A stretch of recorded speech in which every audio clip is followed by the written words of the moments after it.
空塔哥又发现干尸啊！空塔哥又发现干尸，又发现一个干尸。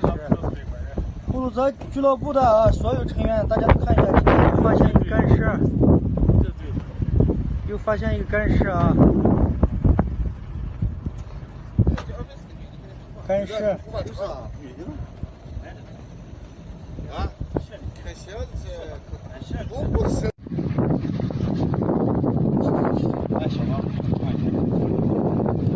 看看里头有啥东西啊？勺子。哦，身份证。他是啥的人啊？李海军。不清楚。然后。哎，慢点，别动，放轻一点。好，李海军，1965年11月9日出生，河南新乡。有卡嘞？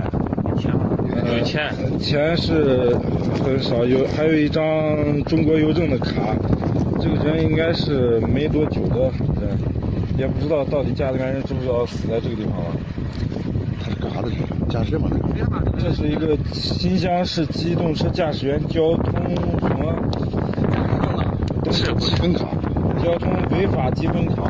这里有他地址。这个身份证，这现在我看身份证啥时候办的不知道。2011年办的身份证。哇塞！没多长时间。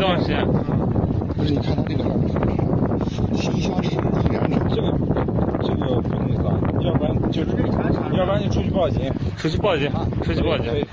把证件拿上。我再看看还有没有别的东西啊。这是现在。你妈要让别人家里边人来。把这东西拿着。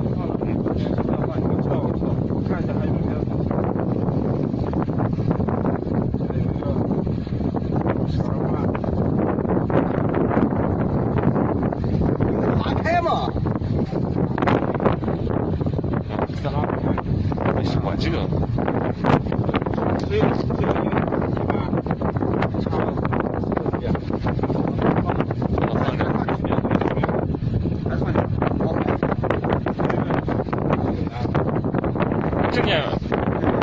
证件给他们放进去吗？还是？给他证件拿走，右手还是要有。